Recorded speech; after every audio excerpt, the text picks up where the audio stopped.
Good evening, everyone. Hi, I'm Sarah Browning. I'm the horticulture educator in the Lancaster office, and we're really glad to have you all joining us tonight. So if you joined us last week, we started off with a couple of more advanced topics. We talked about pruning fruit trees, and we talked about dormancies and pest control. But this week, we're going to step back and talk about a few more basic topics. Topics that may be more appropriate for a beginner with a beginner at growing fruits in the home garden. And so we're going to start off tonight talking about selecting and buying fruit plants. Okay.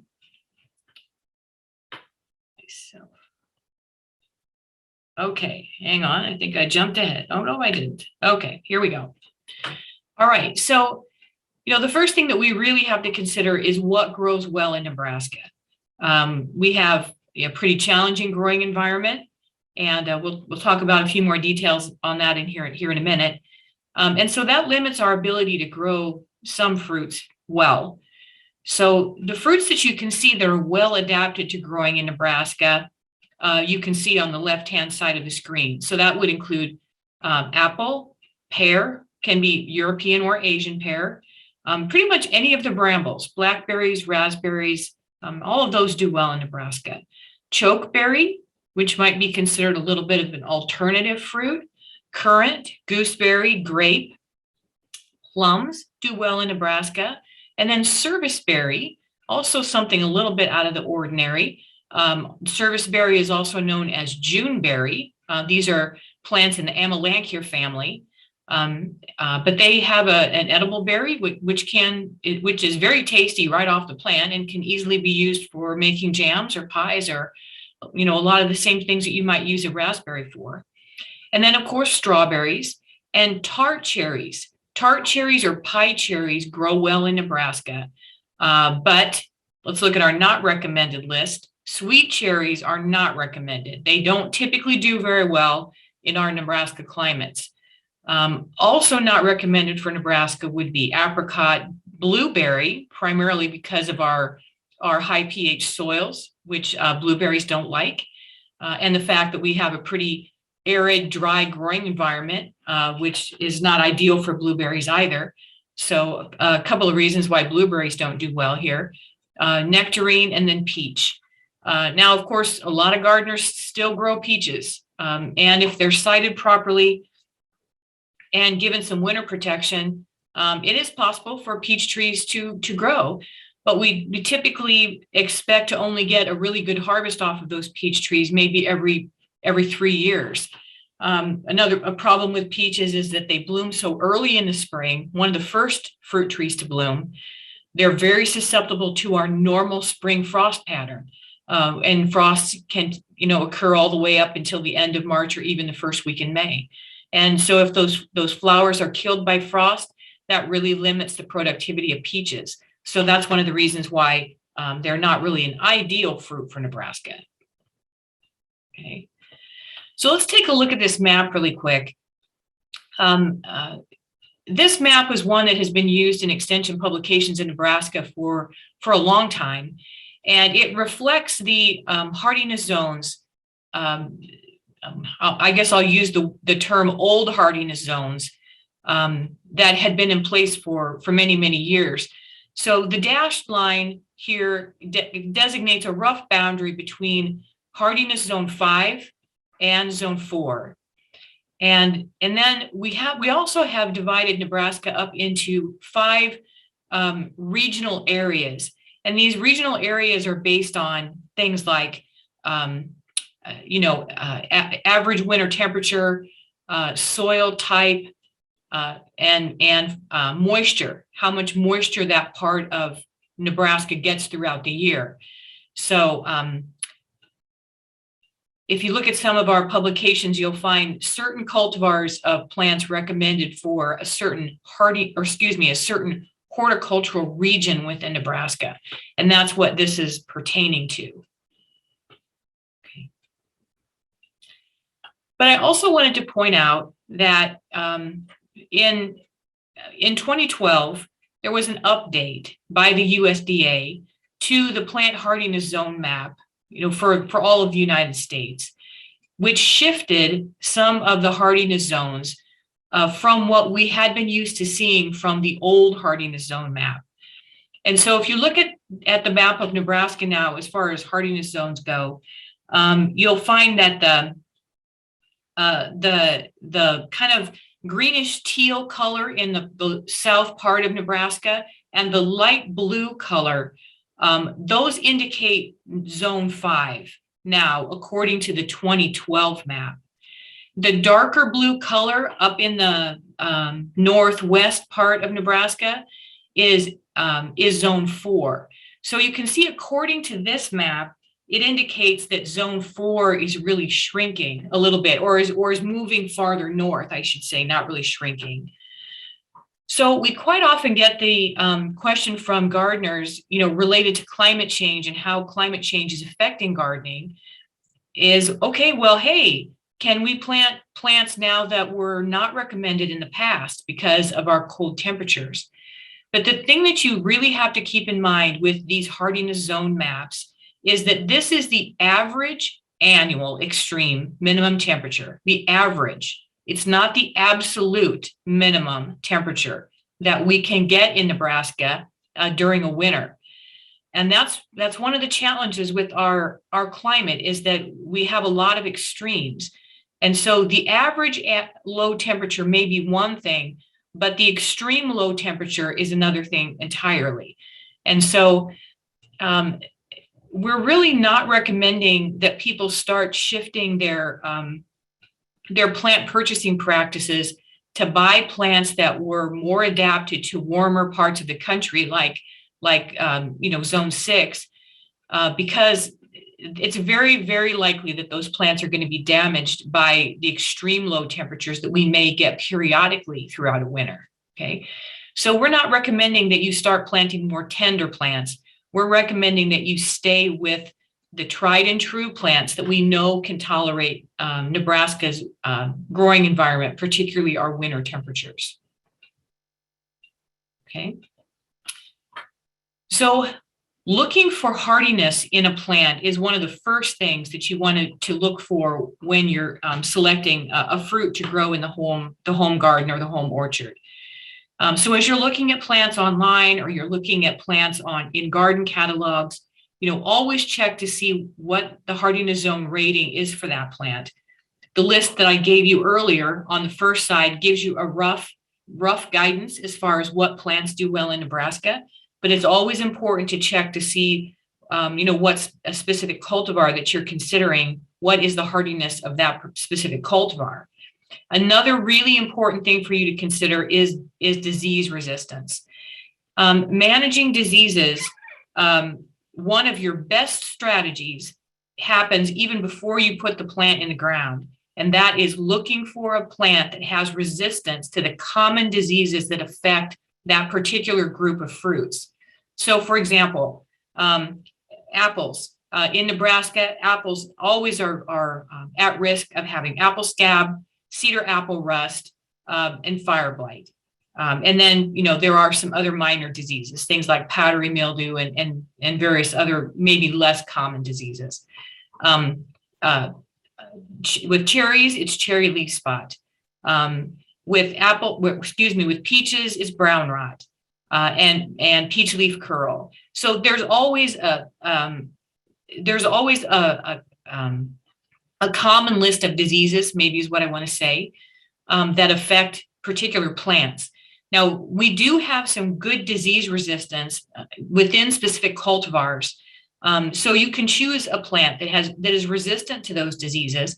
And then that's going to help you for all of the years that you have that plant in your landscape, because you won't have to spray every year for apple scab or cedar apple rust. You'll have a tree that will be pretty resistant, and at worst will have a mild infection.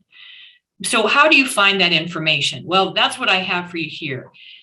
Here's a couple of resources that you can use to do a little bit of research to figure out what are the pests that are most common, the pests meaning both diseases and insects, which are the most common problems for whatever fruit it is you're thinking about growing.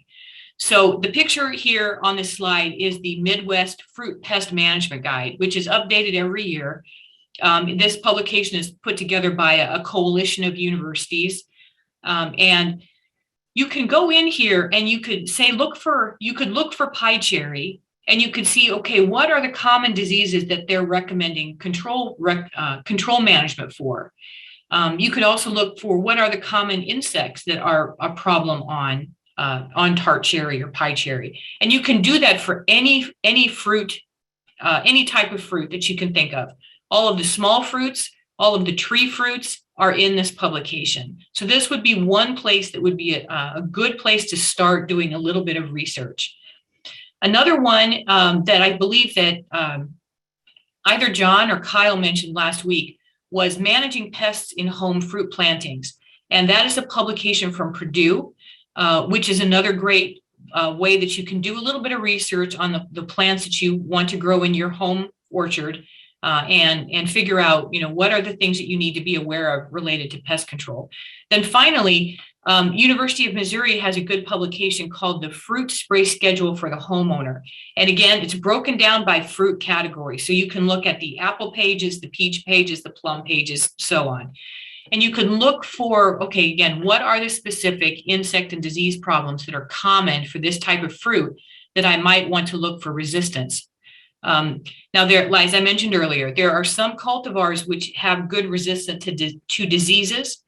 We have less resistance on the insect side. Make it or take advantage, I should say, of whatever resistance is out there when you're selecting the fruits for your orchard. Okay. So we want to look at plant hardiness. We want to look at disease resistance. Then with the tree fruits, we definitely want to pay attention to mature tree size and how large a specific tree might get in your home landscape.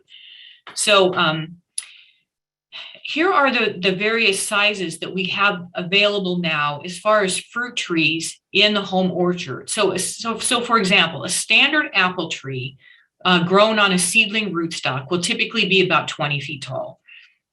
And as John mentioned last week, from a production standpoint, a standard apple tree is less productive because you have a larger proportion of the center of the canopy, which is not good fruit producing real estate, if you want to say.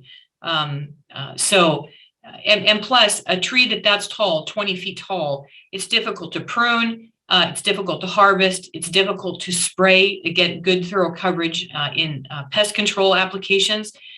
So a standard apple tree is a challenge to manage. A semi-standard tree would generally be around 16 feet, somewhere in that range. Semi-dwarf is about 12 feet. A dwarf would be 8 to 10 feet, and an ultra dwarf would be somewhere in the 3 to 6 foot range.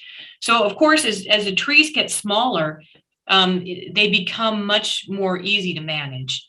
And the dwarfing characteristics that we see in trees is something that comes from the rootstock. So almost all fruit trees, or maybe I shouldn't say that, all apple trees are grafted, and a large proportion of some of our other fruit trees are also grafted. And the rootstock that is chosen for the tree provides several attributes for the tree. One of them is it affects mature tree size. Rootstocks can also cause early fruit bearing, or what we call precocious fruit bearing. So whereas a standard apple tree may not come into full production until it's maybe 5 or 6 years old, an ultra dwarf tree may start producing after only a year or two. So you have much, much earlier fruit bearing with some of these dwarfing rootstocks.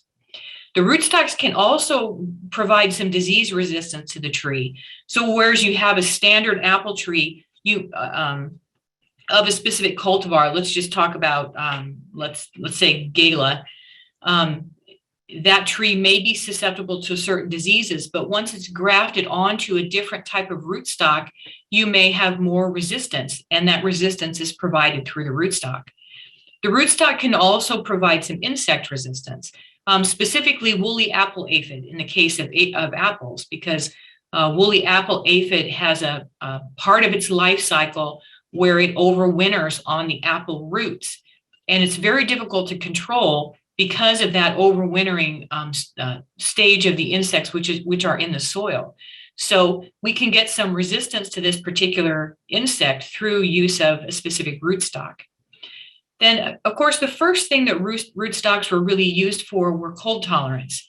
Rootstocks could provide additional cold tolerance to the plant so that it would be able to survive better under certain challenging winter conditions. But another attribute of the rootstock is vigor. And we find that some of the highly dwarfing rootstocks have a smaller root system. They tend to have more brittle roots, and they are less able to hold a tree up when a tree has full fruit load. So a lot of the dwarf and the ultra dwarf and even the semi-dwarf, you will probably have to stake these trees or provide some kind of support to hold the tree up, especially when it has a full fruit load. But unfortunately, this information about rootstocks can be difficult to find. So one link that I have for you in the chat, and you'll see it over on the left-hand side of the screen, or excuse me, I didn't have it in the chat, but it's on the left-hand side of your screen. And I'll stick it, oops, I guess I can't stick it in the chat without going forward. But maybe one of my colleagues can put it in the chat for me. Is this publication from Washington State on apple rootstocks. So if you want to go do a little bit of research to find out, maybe you're looking at a specific cultivar of a tree, and the nursery that you're going to buy it from is producing it on a specific rootstock. So if you want to find out some of the specific characteristics of that rootstock, you could go to this Washington State apple rootstock publication to learn a little bit more about the attributes that that specific rootstock will provide to the tree. So, but in this picture, which also comes from that publication, I wanted to show you a comparison of the different rootstocks that are commonly available on fruit trees right now and their dwarfing characteristics. So you'll see on the far right-hand side a seedling tree. So the parameters on this graph are not feet. This is percent of tree size compared to a standard apple. So you can see that a seedling apple would be 100% the size of a standard apple tree. Okay. So the next step down from that is EMLA, E-M-L-A. This is a series of rootstocks that were developed at the East Malling Research Station in Malling, England. And the EMLA and the just the M, so we have an M9 rootstock. Those were all developed through breeding efforts or research efforts in England. But EMLA 111, and then I think, shoot, I'm forgetting, it's Budovsky, which I believe is developed somewhere in Eastern Europe, possibly Hungary, I think if I remember correctly, is another common series that you'll find in apple rootstocks.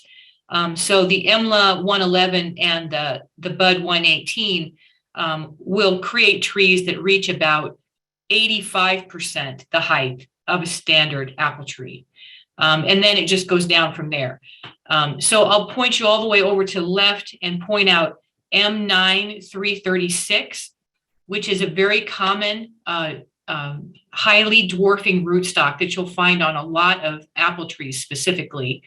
One of the most dwarfing rootstocks that we find out there, aside from the ultra dwarfs. And then Bud 11 and G11 also are very highly dwarfing rootstocks.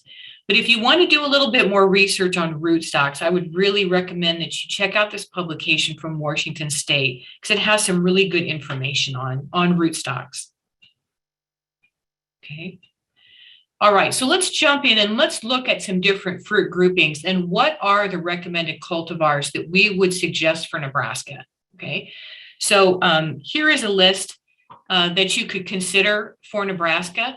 The three that are starred, I have starred because they have very high disease resistance to apple scab, cedar apple rust, and fire blight.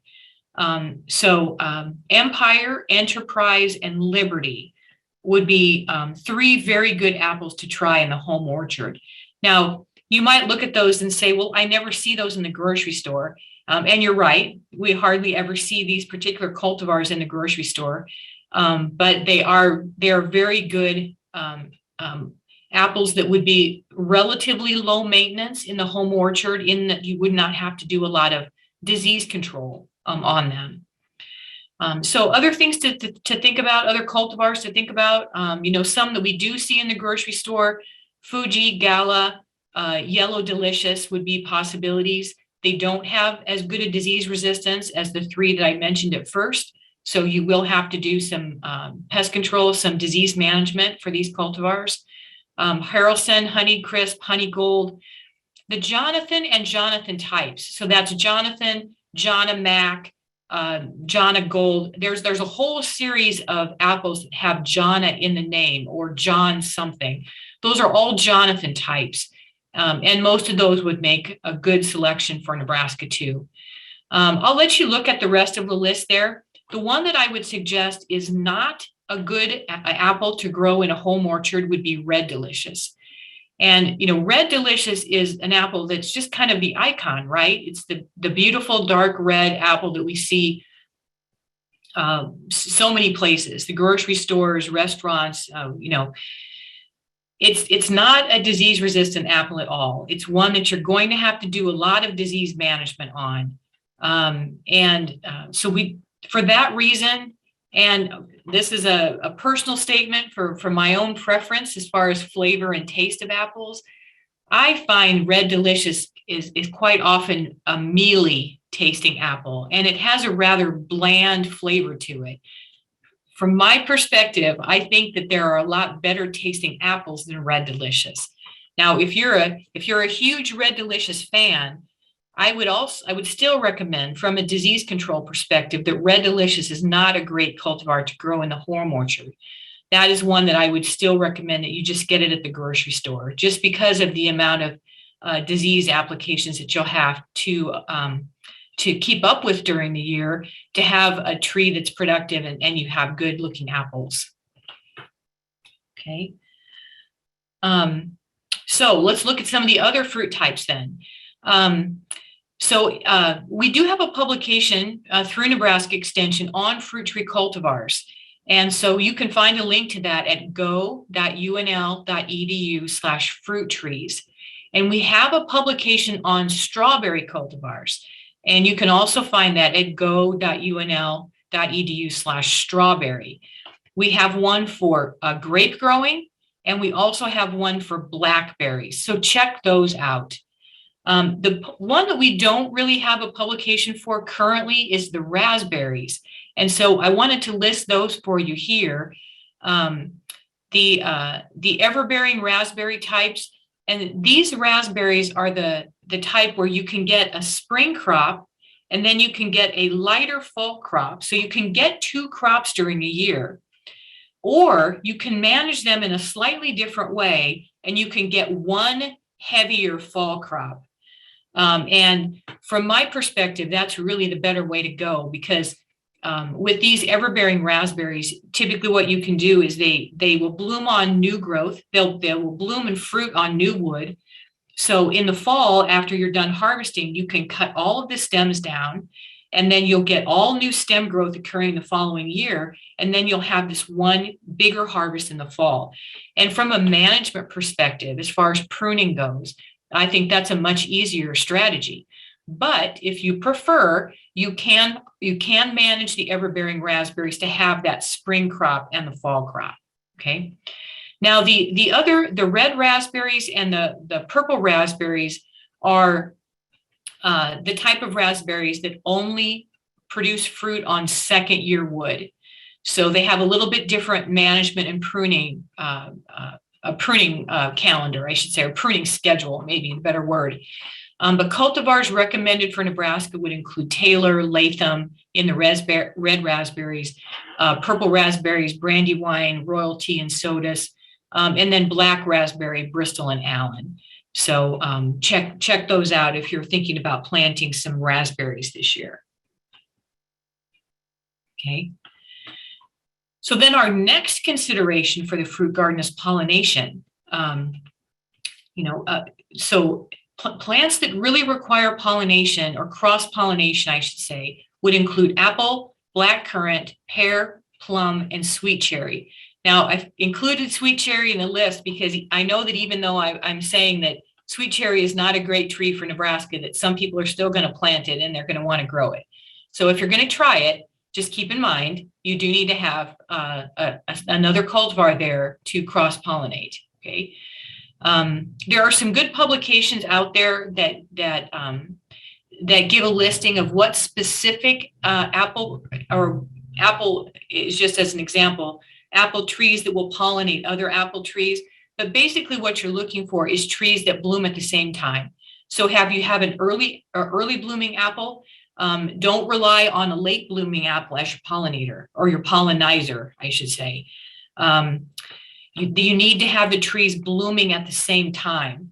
So if you need some help picking out trees that will pollinate each other well, in fact, that the publications that I mentioned earlier for disease control, like the Midwest Fruit Management publication, there is some good information in that publication too about trees that would work well to pollinate each other.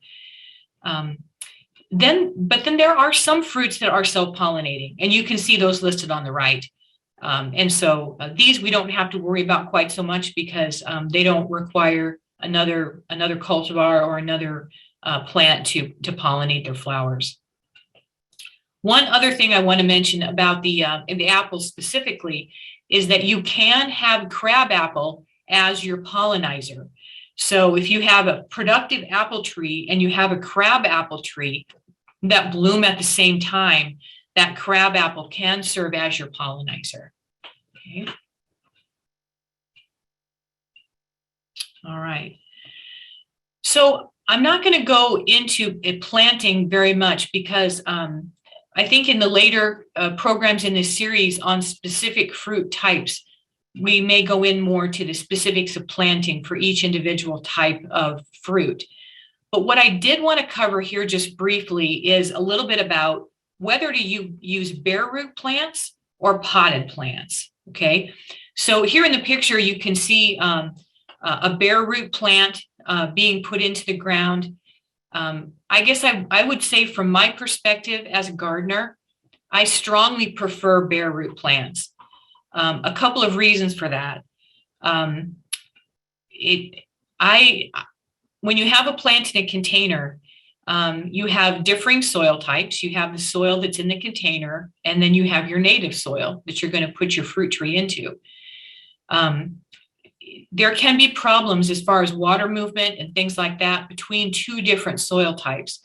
So I prefer not to have that soil conflict. I would rather use a bare root plant and put it right into the native soil than to have to deal with the difference between that soil in the pot and my native soil. The other thing that I like about bare root plants is that you can see the root system. You know, it's right there. If there's any problems with girdling roots or circling roots or anything like that, you can address that before you put the plant in the ground. The other thing is that since you can see the roots, you can make sure that the tree gets planted at exactly the right depth. Now you can see in this picture that the first big root coming off of that stem, and I'm hoping that you can see my pointer here, which I remember that forwards me, but I'm hoping you can see the first big root coming off of this stem right below his top hand is right about at the soil surface where it should be. And so making sure that trees get planted at the right depth is critical for fruit trees just as much as it is for shade trees. Now with the fruit trees, especially since many of them are grafted, it's important to make sure that graft union is at least about 2 to 3 or even 4 inches above the soil line. We do not want shoot growth coming from the rootstock. And if the graft union is buried in the soil, then there is potential that you will get suckers coming up from the rootstock. So having that graft union up above the ground helps prevent that, okay? Now, but looking at this picture, there are a couple of things I don't like about this picture. The first one is I wish that he had loosened that soil a little wider. The sides of the hole are kind of straight down, and I wish that those were roughed up a little bit so that as the tree roots are growing out, that there's not a potential for them to hit that wall of that planting hole and start to grow around in a circle. So I wish that maybe he had roughed up the sides of that planting hole just a little bit more. When I'm planting a bare root plant, I like to make a mound, kind of like a volcano mound at the base of the planting hole. And then I'll set the tree right on top of that mound and put the roots down the sides, and then I can backfill all the way around. And that's a nice way to get the tree placed and to get the roots spread out. And if you have any extra long roots on your bare root plant, you can always prune those off. And that's really a better strategy than just trying to kind of jam them in the hole and kind of push them around. Okay. If you've never used bare root plants before, I understand it can be kind of nerve-wracking, because it looks like when you get this thing that it's just a stick and it looks dead. But bare root plants can actually work very, very well. And you'll have more choices of plants if you're shopping from mail order nurseries. And if they're shipped bare root, the shipping costs are going to be much lower because you don't have to pay for the weight of all of that soil in the potting container too. So the other little tip I would give you with bare root plants is that once you receive them from wherever you've purchased them, before you're ready to get them in the ground, make sure that the roots stay cool and moist. And if you have to store them for a while, you may have to re-moisten whatever material they put around the roots to keep them moist. And then before you put the tree in the ground, it's helpful to soak that tree in water. So put the root system in a bucket of water for several hours and let the tree absorb all the water that it can, and then go ahead and plant it and put it in the ground. Okay. Now, if you're going to choose a tree in a container, then all of the practices would apply to that we would talk about with planting shade trees. If the tree is very root bound, you're going to need to address all of those circling roots. You may have to make some cuts down the sides to kind of square up the root ball and remove those roots that were growing in a circle. If I have to buy a tree in a container, then what I like to do is take it home and put it in a wheelbarrow with a hose and some water and bare root it and wash all the soil off, and then plant it in the ground. So think about that. Trees that are planted as bare root plants usually establish quicker. They become solid in the ground and well established compared to the length of time it takes a containerized plant to become established. So obviously talking about fruit trees here, but you can buy dormant crowns of strawberries in a bare root format. You can buy bare root grapes. So there are a lot of the fruit plants that you can buy in a bare root stage. Okay. So where are you going to get your plants? Well, I did a little research and I found this is a list of companies, and I have a link for you on the next slide where you can download this link, so you don't have to worry about writing this all down or anything. But here are some companies that carry various types of fruits. It may be tree fruits. Some of them only carry the small fruits, but these would definitely be companies to check out. You want to make sure that you're buying from a good, high quality nursery. And so I tried to kind of, as I was going through these, I really only included the ones that I thought would be good quality plant material. So for tree fruits, Stark Brothers Nursery is one of the biggest producers. And that would be a good one to check out to see if they have the type of fruit tree that you might want to try. Indiana Berry and Plant Company is another very good one to check out. Some of our traditional seed companies now are also getting into selling fruits. So companies like Burpee and Park Seed also have fruit plants now. Now, if I remember correctly, I believe that Burpee and Park are only carrying small fruits like strawberries and possibly grape. They have not branched out into fruit trees yet, but you can find some small fruits from them. A couple of the lesser known companies like Grandpa's Orchard, looking through their website, I found that they were carrying some heritage apples, so some very old cultivars that we don't really see in the market very often.